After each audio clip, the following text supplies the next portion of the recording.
So welcome to this credit repair workshop from the Westwood Public Library.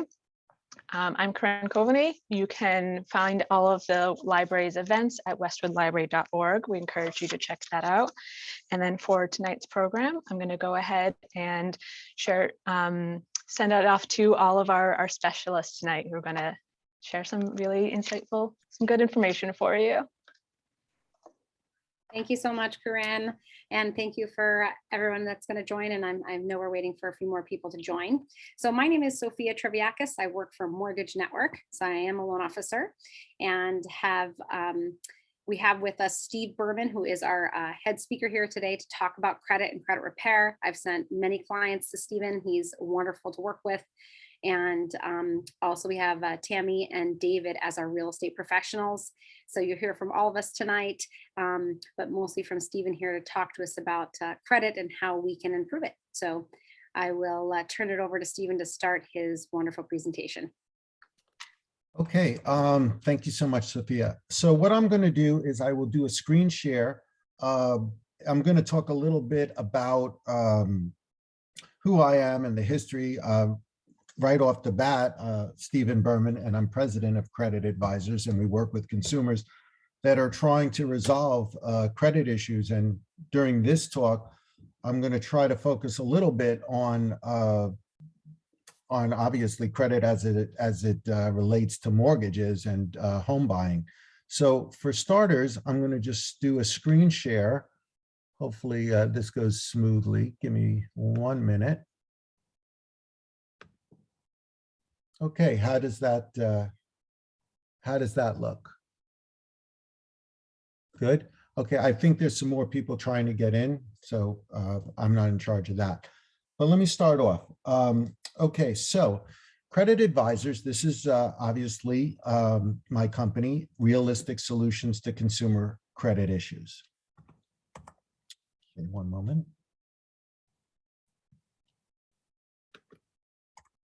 Okay, so just a little bit about my history. It's I've been in the credit world for quite some time. So we'll start off with Credit Advocates Ltd. This was actually my first company. I started in 1992, believe it or not. And I'm from New York City. So this was this company went from 92 to 2000. It was my first credit improvement company. I started it actually on 12th Street. In New York, and then I moved to Fifth Avenue and 21st. So I actually still have a place on 12th Street, but I know I rent it out. After this, from 96 to 2015, I started a nonprofit financial literacy agency from 96 to 2015, and it was a consumer credit counseling agency. So I did all types of counseling from consumer credit, debt, pre-bankruptcy, reverse mortgages, housing counseling. We were actually HUD certified, and we helped thousands of consumers become debt-free through low or no interest debt management plans. And ultimately, that group was acquired by another nonprofit consumer credit counseling agency called Navicor Solutions. And that happened in June of 2015. This is where, that agency was acquired, and part of that acquisition was my transitioning it and opening up offices here in Massachusetts. That's what brought me over here. And so I set up these offices. This is in Mansfield, actually. I think this building, for those of you who may know, was the Motorola headquarters, believe it or not, back in the day. It's actually a really nice building. But nonetheless, worked with the Treasury Department of Massachusetts and local government as a financial literacy outreach specialist. And I did a lot of face-to-face counseling with Massachusetts consumers and opened these offices. And that was from 2015 to 2017. Which brings us current to Credit Advisors, the new iteration of my credit improvement. And this service approaches credit improvement in a very different way. I put a focus on creating new positive credit and personal credit consulting as opposed to just repairing previous damaged credit. So that's a little different than what, let's just say that a lot of the groups out there are doing. Okay, now to jump in with some, hopefully some helpful information. So for starters, you may want to write this down. Annualcreditreport.com is where you can obtain free credit reports from the three bureaus, Experian, TransUnion, and Equifax. And they used to do this on an annual basis, but because of COVID, now they do it on a weekly basis. So if anyone wants a free credit report, you can go to the site, annualcreditreport.com, and you can get all three credit reports at no charge. This is the basic pie chart of how a FICO score is calculated. So just to go through it very quickly, you've got 35% is your payment history. That is, you know, your late payments or your positive payments, anything like that. 30% of that is the amount of debt, or in the mortgage world, they'll call this utilization. 15% is going to be the length of your credit history. 10% is new credit. And then lastly, the mix, how you diversify. And that pie chart equals 100%. And that's how the FICO score is calculated. Now, I put this is something I come across all the time, and it does seem to be an issue. So people usually are looking at things like Credit Karma or even the Experian site. And just so everybody knows, Credit Karma does not use FICO scores at all. They use something called Vantage scores, and these are not used in deciding approvals for mortgages at all. It's not even in the ballpark. And then even when you're looking at the consumer sites, they're usually showing you something called a FICO 8 score. So mortgage scores, just so everybody on this workshop knows, is the FICO 2, the FICO 4, and the FICO 5. And those go to the different bureaus. So Experian uses FICO 2, TransUnion uses FICO 4, and Equifax uses FICO 5. And this is what an underwriter is looking at. So if you know these scores, you pretty much know where you stand. It's always a big surprise, I find, for consumers when they really see their mortgage score for the first time. It's always a bit of a moment. Okay, so as I said, the 2, 4, and 5 are the credit scores used for mortgage loans and refinances. So where to get these things? Experian.com will actually provide a FICO 2. I have not found other sites that provide all three of these. The site that does provide them is called myfico.com. And FICO is actually an acronym for the Fair Isaacs Corporation. They're the ones who designed the FICO scoring system. And myfico.com is obviously their site, and you can purchase their 3-bureau report with the mortgage scores. I'm thinking it's about $30. So it's just something, if you want to know where you stand before you make an application, this is a great place to get a real number, as opposed to you going on to Credit Karma or the hundreds of other credit monitoring sites. So this is myfico.com. All right, I'm getting a little bit now into some of the mortgage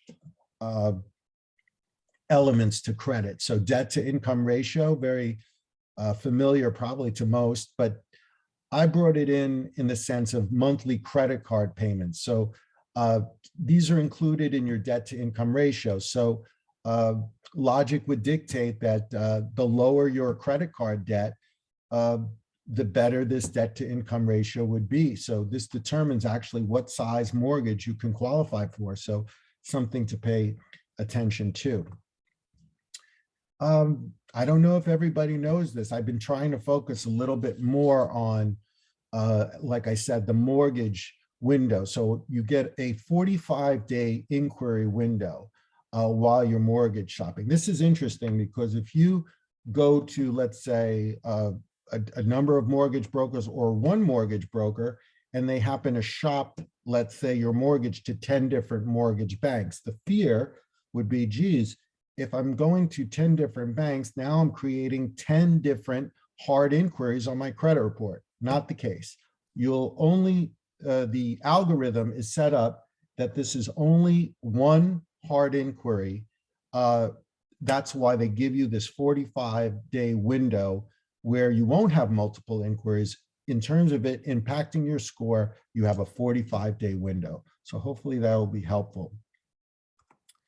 Another way to avoid a problem altogether is pre-qualifying. Now, I don't know how everyone attending here operates, but basically a pre-qualification can often be done with something called a soft inquiry, which doesn't hurt your credit. And this is a way that you can tell before you even enter the process, would you pre-qualify for a mortgage? And that's usually done. I can't guarantee it because it's a little out of my element, but oftentimes a pre-qualification can be done with a soft inquiry. But that'll depend on who you're working with at a given time. But again, getting back to the last slide, you do have that 45-day window. So even if you do get a hard inquiry, you're really talking about maybe 5 points or so in terms of affecting the credit score.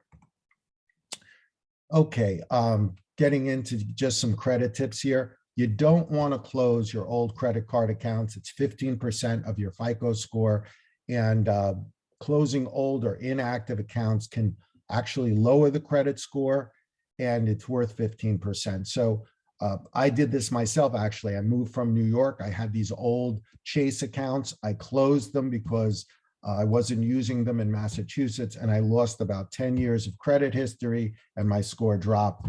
I wish I never had done that. So now I'm going to take a lesson from that and share it with you. Do not close old accounts. And the other thing is, many of these creditors are risk adverse. So you probably, even if you have a card that you're not using all too often, you might want to just put it on for your Netflix account, or just something where you're only using the card minimally. But if you don't use a card at all, many of these credit card companies will close the account, and then you could lose points on your score. So you just want to keep that in mind.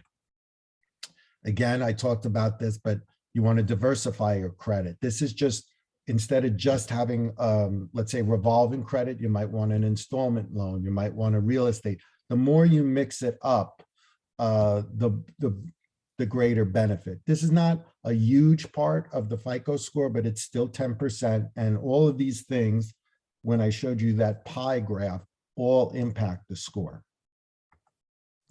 Okay, building credit. This is creating new credit trade lines to improve credit scores.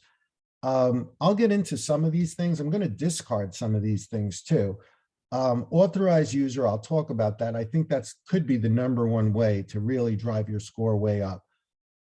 You'll see advertisements for things like Experian Boost. This is great, has no effect on your mortgage score. This is going to build your consumer credit score for getting a credit card, but it's not going to help your mortgage score. Secured loans could help. Rent tracker, I thought this was a great idea when I first saw it. For those who don't have mortgages, you can report your rent and the history of rent. But again, it doesn't seem like that really factors in too much with the mortgage scores. So that's something, you don't want to waste your time adding all this stuff to your credit report thinking you're building your mortgage score. These will all help your consumer credit score, but not necessarily a mortgage. And again, adding secured cards or new credit or adding unreported accounts can also help. Here is my favorite thing for building credit. This is becoming an authorized user. So an authorized user is an additional user placed on a credit card account. Usually a family member does this. They are the primary. You want to find someone that has good credit and a long history, maybe a nice credit limit. And what happens then is the benefit is you create a new trade line on your credit report. And when you're the authorized user, the history and the credit limit now carry over to your credit report, and you get all the benefits of that positive trade line. There's no risk to the primary, but I always suggest to people, do not accept the card, the physical card, cut it up or don't take it, because even if you lose the card, you want to make sure that who's ever helping you out, just my opinion, but you really want to make sure that they have zero vulnerability or risk, because they're doing you a solid by putting you on as an authorized user. So you want to eliminate all risk or liability to them. And you can do that just by cutting the card. Okay. This is what I was talking about. No effect on a mortgage score, but I see this all over the internet. So I thought I'd show you what it looks like, because they really, when I say they, Experian really markets this, that you could add your utility bills, your cable, your phone, your electric to your credit report. It sounds like a wonderful idea.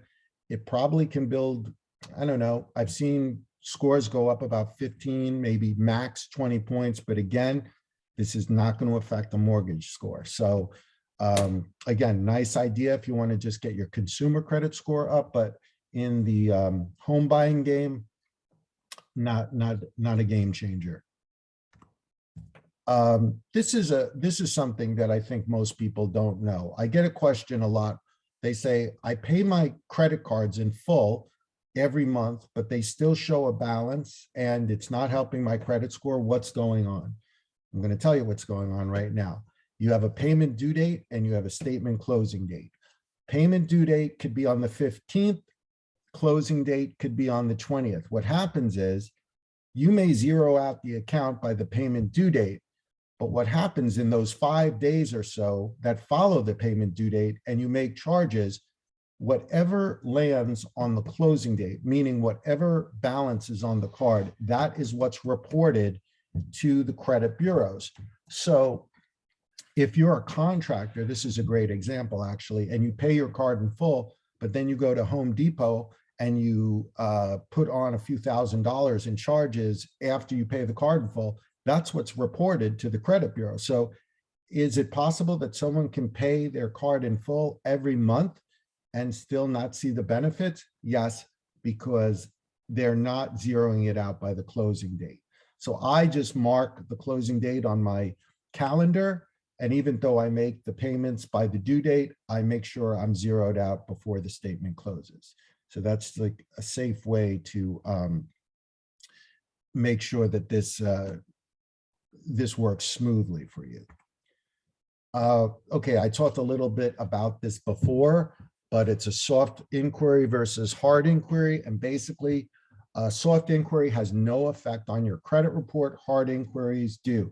So when you use all these consumer services like Credit Karma or anything where you're personally checking your credit as an individual, these are soft inquiries. They have no impact on your credit score. When I said, oh, go to annualcreditreport.com and order your reports, no effect. These are all soft inquiries. You just want to watch those hard inquiries.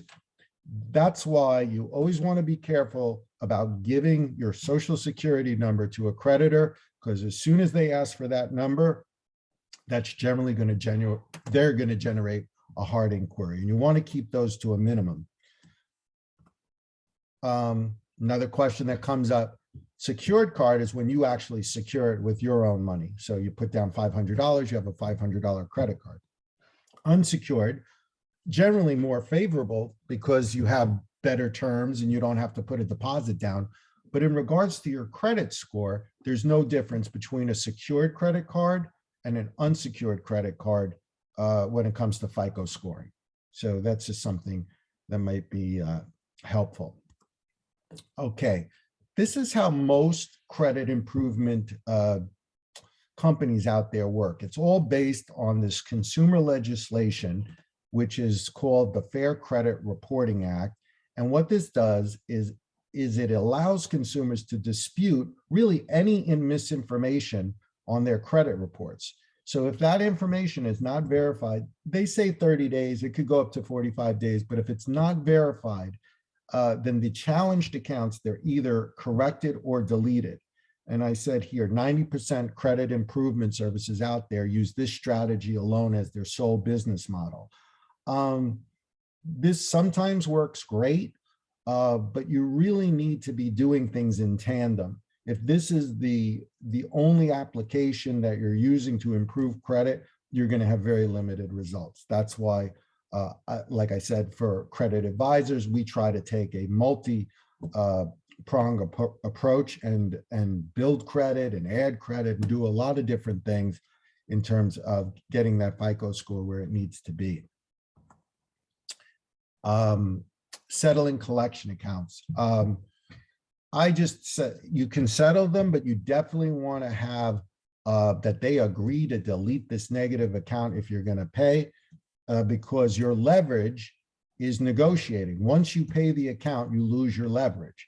So this is called a pay for delete. You want to have it in writing, and if you can't get it in writing, then they can send you a proposal, which basically says, if you pay this, this amount, then we are going to delete the account, or we are going to report this as a zero balance, which is settled in full.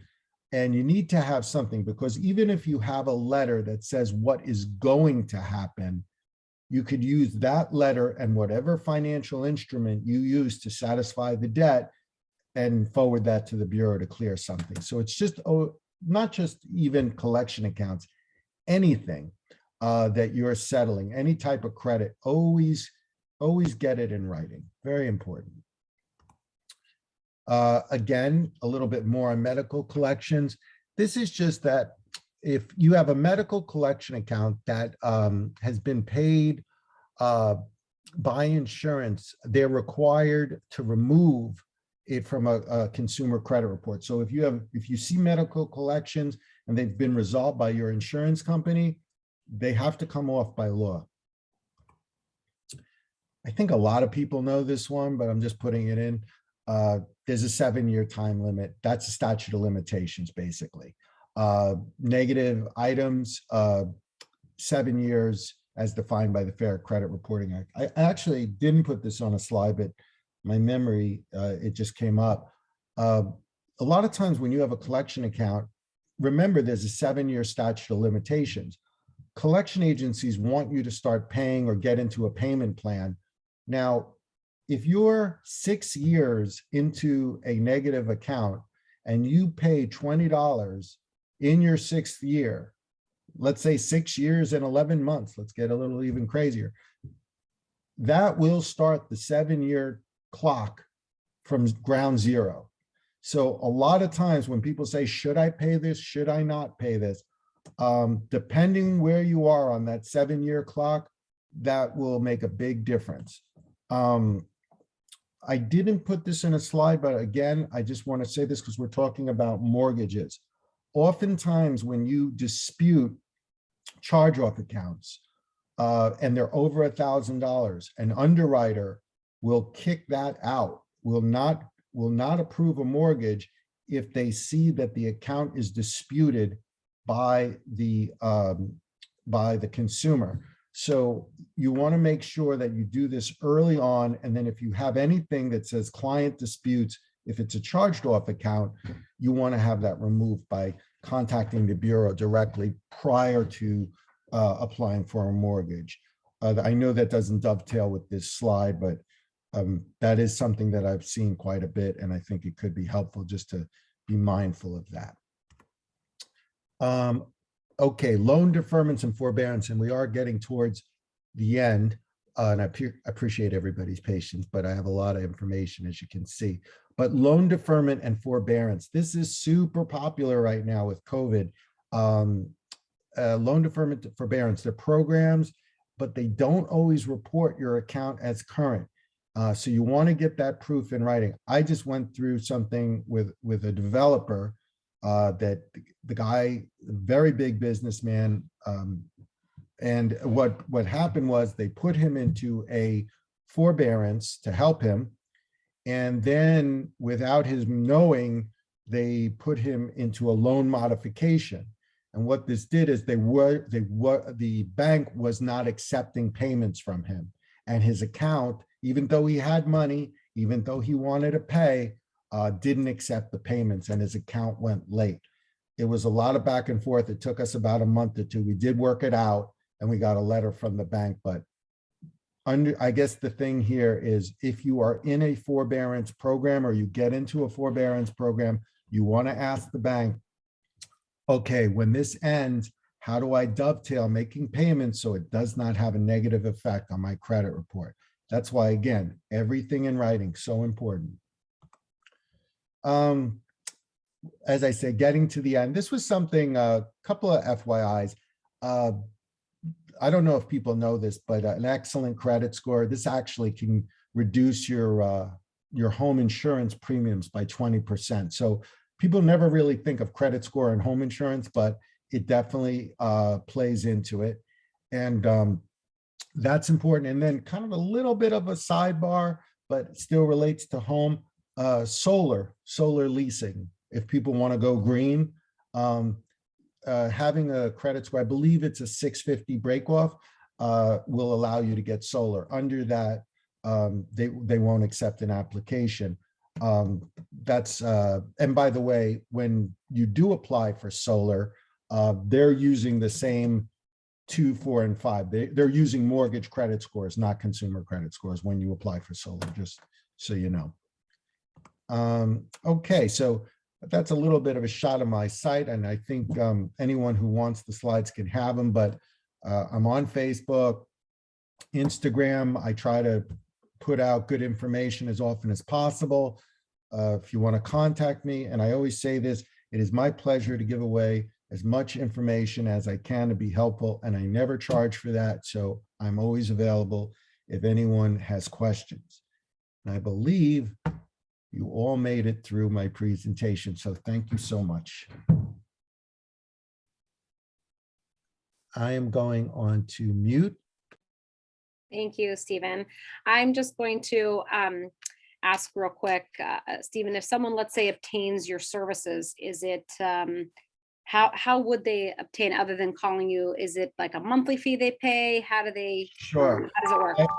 I'm very transparent about my fees. Where again, I don't see a lot of people are this way. It doesn't matter if someone is a multimillionaire or just a regular working guy.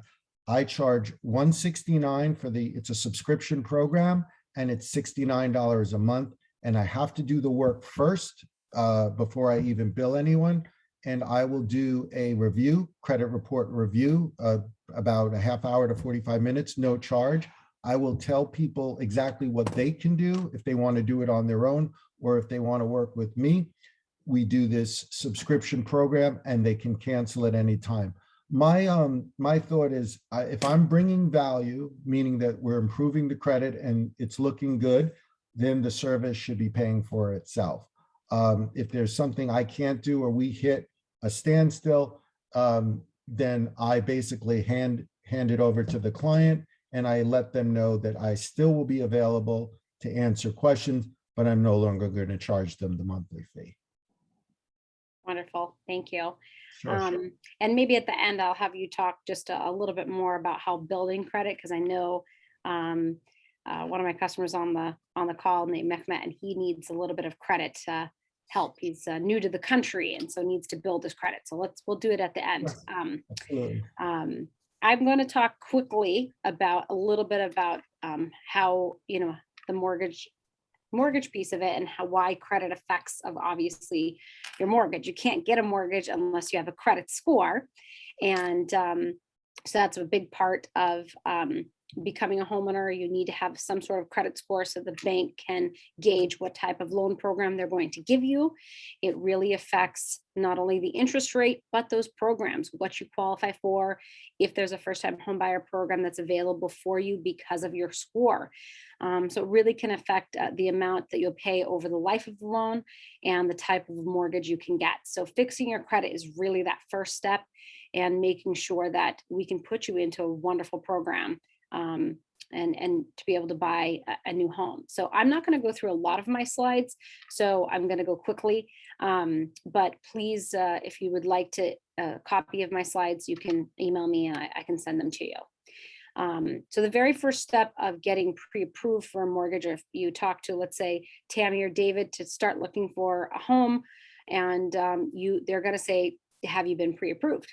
And so check, and then to get pre-approved is one of the steps we do is to check your credit.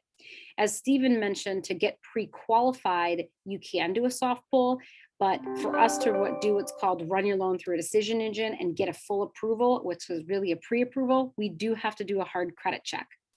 And Stephen, I'm going to intervene because I have said I believed, and let me know if this has changed, that they only had a 30-day window. So it is 45. I think you're muted. Sorry.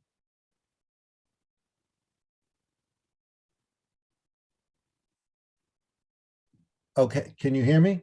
Yes. Yeah, from what I've been reading, and I can double check it for you, but it looked like it was a 45-day window from the information that I've been gleaning. Again, the mortgage space is not my expertise, but from everything I was reading, fairly recently, actually, like even an article I'm looking here was from May 21, they said 45 days. That's very good to know. I've always told people 30 days. So, and that clock starts ticking from the first person that's pulled your score. So let's say, you come to me, Sophia, to do a loan, and then you talk to Bank of America down the street and talk to, Santander down the street and Citizens.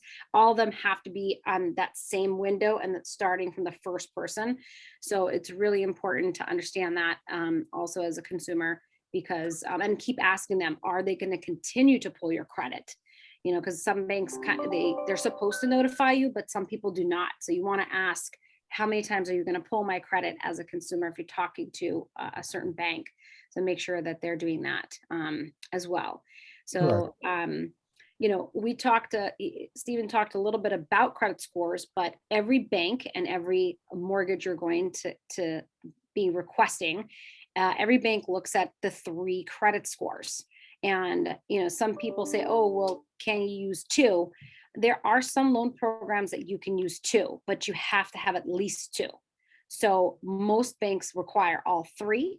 And then every bank takes the middle of your 3 scores.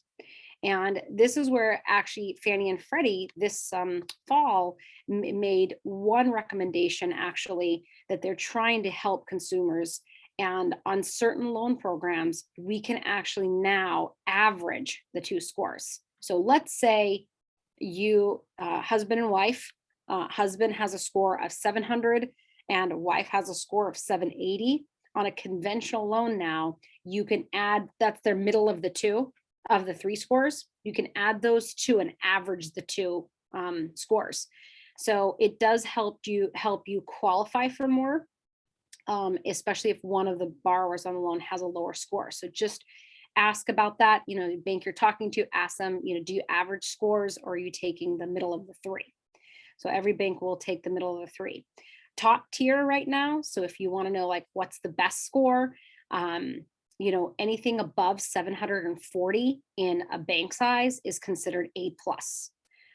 So the top score, I believe, Stephen, you can correct me if I'm wrong, is 850. So there's a bar, right? And it goes 850. That's like top. I've probably only seen in 25 years of doing mortgages, a couple people. One of them was like my father that had like an 840. So you have to have a lot of history to get that high of a score. But, anything from, 800 down is super, super good to about 740. And then we kind of tier it from there, 720, 680 becomes like B. And then really the lowest credit score that you can even get a loan right now is 580. And so that's more of what's called a government loan. So if you have a 580 or below, that's when you'll need definitely some credit repair from Stephen. So you definitely want to see where you are and go to some of the sites that Stephen suggested and recommended if you think your score is below than that, to try to fix some of those items. Okay. I have a similar pie chart as Stephen, so I'm gonna skip that. Some of the programs that Mortgage Network and my company offers, we actually do all the loan programs in the state of Massachusetts, so we can pretty much do anything. We're a local direct lender here in Mass, so we can do any first-time home buyer program, VA loans to FHA loans to rehab loans. So that's kind of what we do. And, we're a smaller locally owned company here in Massachusetts. So that's really it. I'm going to really stop about mortgages. I want to turn the time over to Tammy and David to let us talk a little bit about what they have about the market a little bit, and then we're going to answer your questions. I'll turn it over to you, David.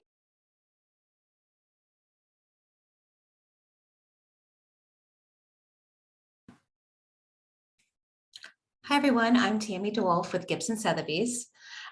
Just wanted to go over some year-to-date information. We picked a few towns in the area surrounding Westwood. So the first town that I will be starting off with is Canton. And in this first slide, you can see that the sales volume from 2021 to 2020 is actually up 32%, which is pretty incredible.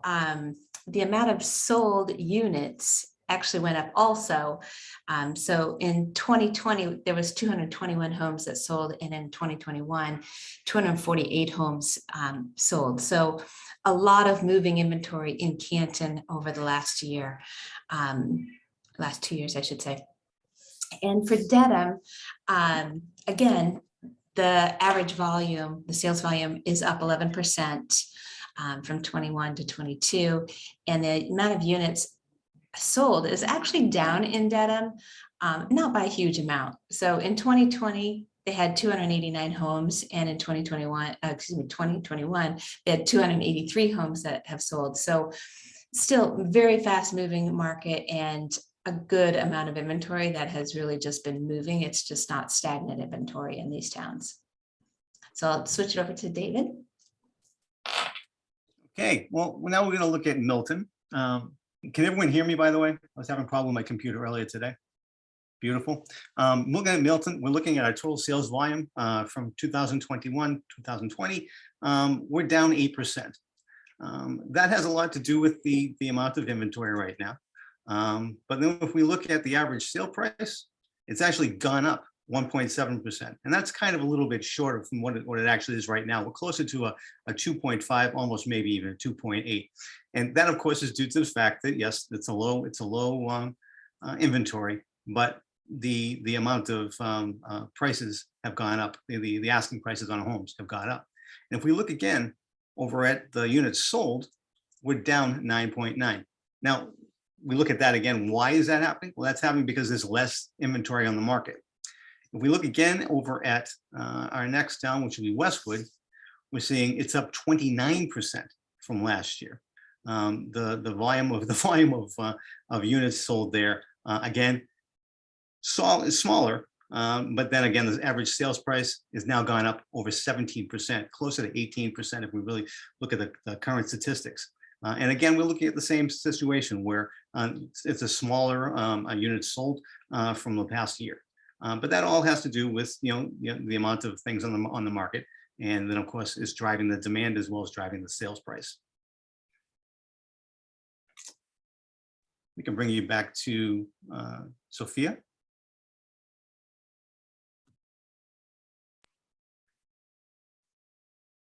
All right, I think I'm unmuted. Okay, great. So I wanted to answer some of the if anybody had any questions. I know I had a question about actually the close date on a credit card. So I think we can find that on our statement, right, Stephen? You can find the close date of a credit card. Right. So closing date is going to be on the credit card statement. It's kind of, if you do QuickBooks and you look at the, it's a 30-day window, you'll see it on the statement. But let's just say you're not great at deciphering the statement. Just call the, just call the credit card company on the back of the card and say, I'd like to know what my closing date is. And even though it takes a little bit more effort, if you want to, you could actually match your closing date and the payment due date. You can make the payment due date your closing on the same day. I just say that's a little more work because sometimes they take a little bit of time to do that. But nonetheless, on the statement. And if you're having trouble with that, just call the representative at the card and they'll tell you.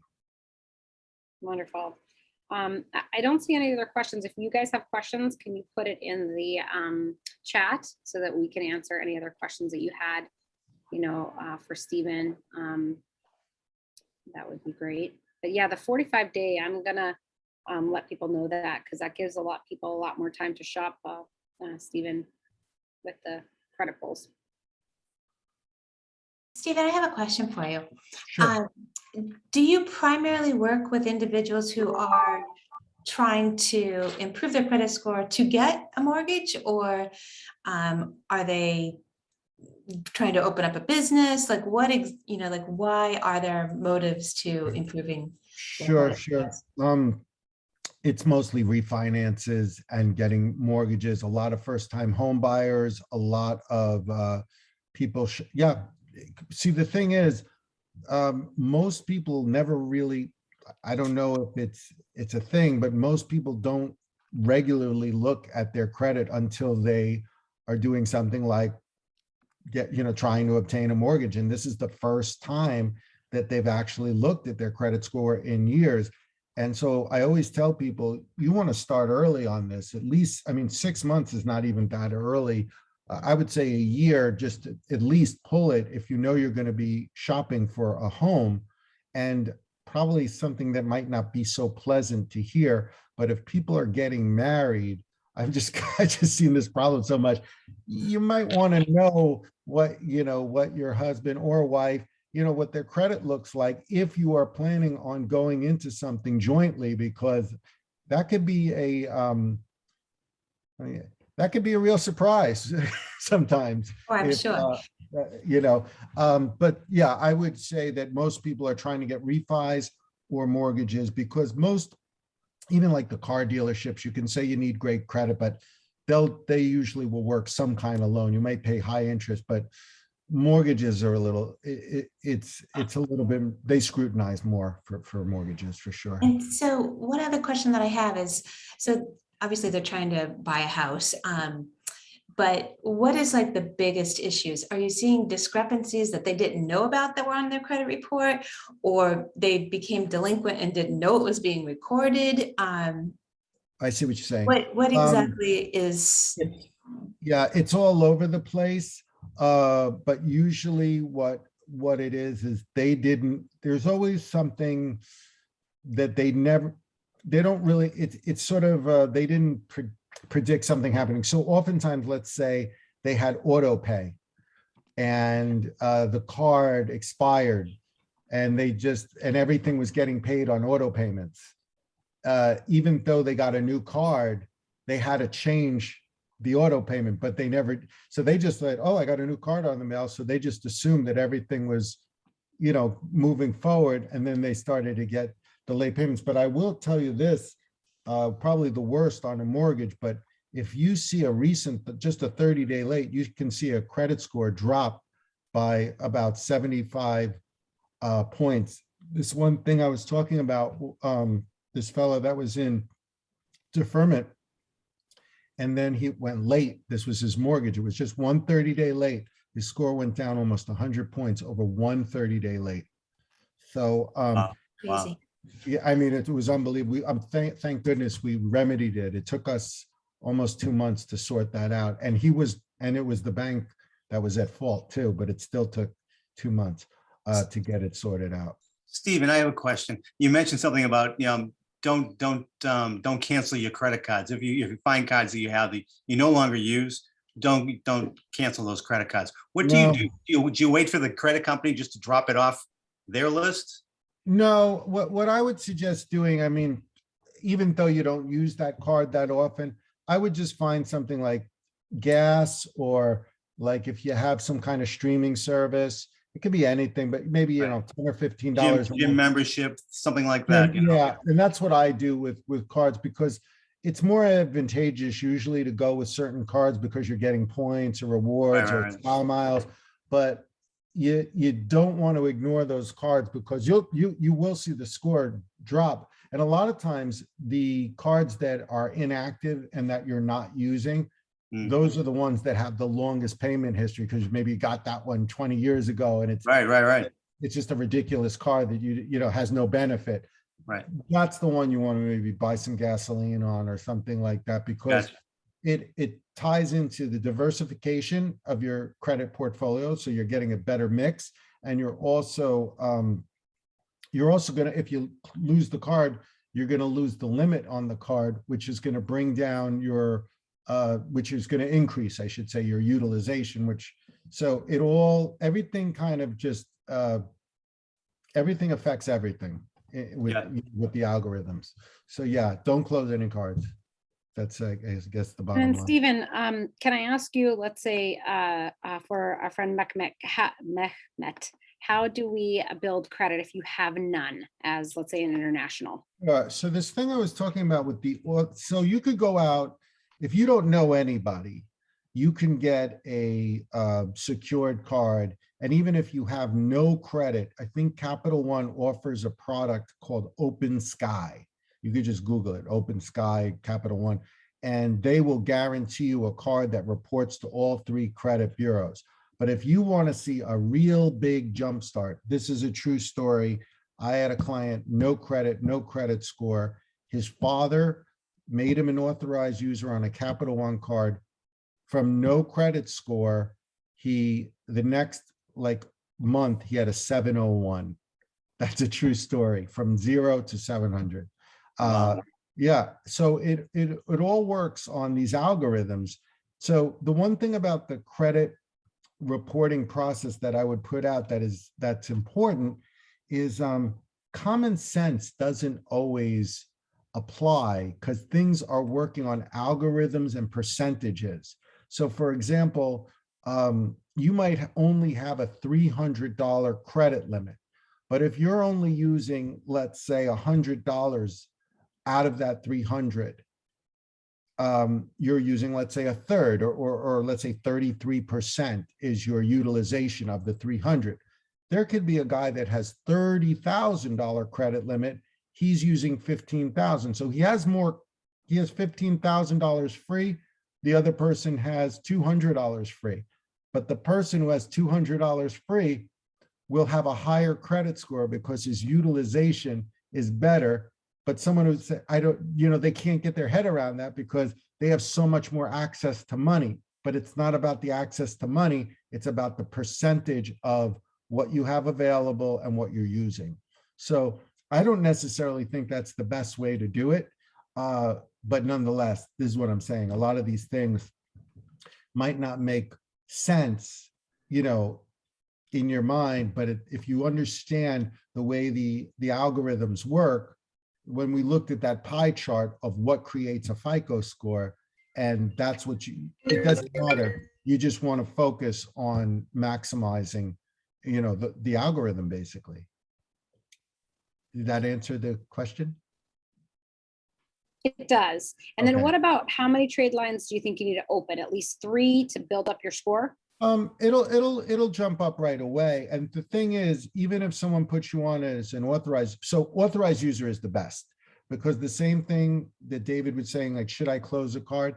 If you have a card that you're opening for, for someone else, and you have 10 years history, overnight, they have 10 years of history. So where you close a card, you lose 10 years. I'm just saying, when you become an authorized user, you gain 10. Not only do you gain the years, you get 3 things. You get the credit history. So if the person has 10 years, you get the 10 years. If they have $5,000 limit, all of a sudden now you have a $5,000 limit. And then the other benefit is this idea of diversifying your credit portfolio. So it's basically like a trifecta win, just becoming an authorized user. The problem is a lot of people are hesitant to sign on for that, even though there's no real risk to them. It's not something that many people are comfortable with. That's why usually I tell people, ask a family member, that you have, a family member that you have a good relationship with. That you trust. And you trust, yeah. Because, but it's totally safe. There's no downside to that. That would be the big win for everyone on the call, authorized user, and all the cards offer them. Is there any downside to an authorized user, like for the person who's actually authorizing that person? The primary, sure. Yeah, the So primary person? yeah, so it shouldn't go this way, but if you give the physical card to someone and they go out and charge, then you or the person who's primary is going to have that affect their credit. Same thing if they don't pay. And it goes the other way too. I had a client that became an authorized user on a friend's card. That guy had a $25,000 limit. He was a contractor and he started running up very large bills and letting it roll over into the following months, so that the person first benefited by being an authorized user, but then it started hurting him because the guy that was primary started to carry big balances. The positive though is if you are an authorized user, and what you can do is call the person who put you on as an authorized user, have them take you off as an authorized user, contact the bureau, and you're gone. So it's a safe way because you could always remove yourself. The other thing that people think is a good idea, but I don't think is a great idea, is getting a joint account, because then you're equally responsible. Authorized user is a very safe way to build credit quickly. And then once your credit score is elevated by being an authorized user, then you could actually apply for your own unsecured card and start building it in your name, and then go back to the person, the primary, and say, you know what, thanks so much for putting me on as an authorized, I'm good now. And then you can flip that card if you want to. Good point. Yeah. There is one question here. Stephen, this is directed to you, I believe. Is there anything that you see people commonly think affects their credit, but isn't actually a huge factor in their credit scores? Good question.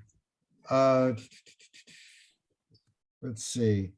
Yeah, a lot of times people think that the soft inquiries affect. So every time that they are pulling their own credit, they think they're hurting themselves. Or now, if you're applying for credit, yes, but if you sign on to Credit Karma or Experian.com or do any of these consumer related sites, these have no effect on your credit score whatsoever. Anything that's related to a soft credit pull has no effect. So people are always afraid to say, oh, I'll tell them, go to annualcreditreport.com or look at your credit reports on a regular basis. It's free. They're afraid to, because they feel like, well, if I pull my credit, I'm going to generate, a bunch of inquiries, and I know inquiries hurt my score, and that's not accurate. It's a hard inquiry. And then even getting back to what Sophia said, even if they have to pull a hard inquiry for that window, one hard inquiry over that period of time might be a 5-point hit, which is really almost nothing. So there's that. And then the other thing that is probably the biggest mistake is people confuse the credit score, Vantage scores and FICO 8 with mortgage scores. So I'm sure that almost everyone on this call has experienced someone telling you how wonderful their credit is, or that it's 700 or that it's A+, and it's like a glass of cold water in the face when they see the mortgage score, because they've never seen.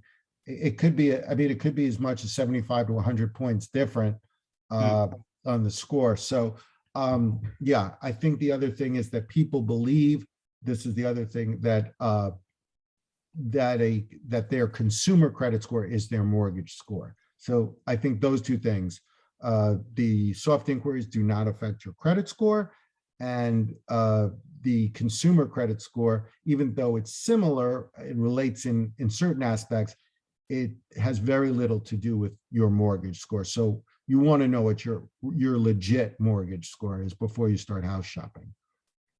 And people get scared, Stephen, because especially on Credit Karma, if there's a hard, when you'll see when there's a hard credit inquiry and it shows up on Credit Karma, it says that their score dropped like 20, 30 points. So that's where people get freaked out.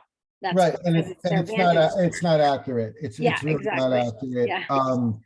No, it's the credit inquiries, unless you're really abusive with them, these are not really hurting people as much as they fear that they are. And that's why a lot of these things are skewed a little bit.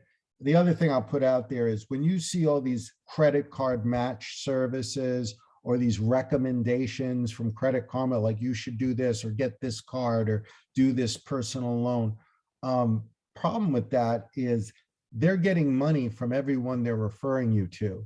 So that might not be the best card for you, but they have a relationship with the person. They're getting a commission on the stuff they're referring.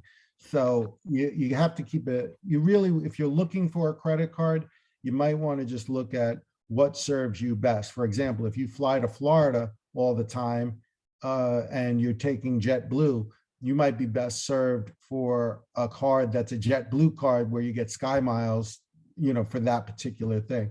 I personally use Amazon, Prime, because I'm on Amazon all the time, and I get, you get all the cash back from making your purchases on Amazon. So for me, that's where I go. But whatever credit card works best, for your lifestyle.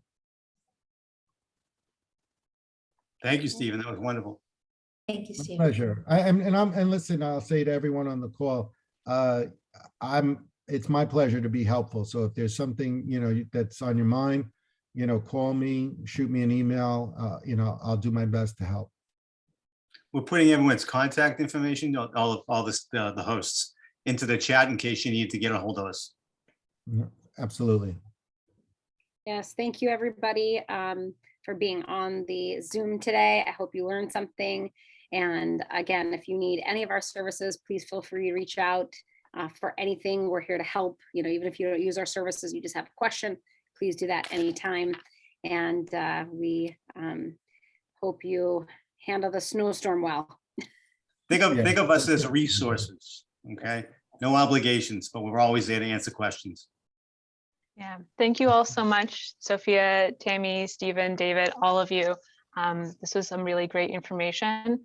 Again, for everybody attending, I will be sharing out Stephen's slides. He sent those to me, so I'll send those along to everybody who registered, and we'll have this recording available as well. But as our presenter said, if you have any questions for them, their emails are in the chat. And thank you all so much. Thank you. Thanks, everybody. Thanks again. Right. Stay warm.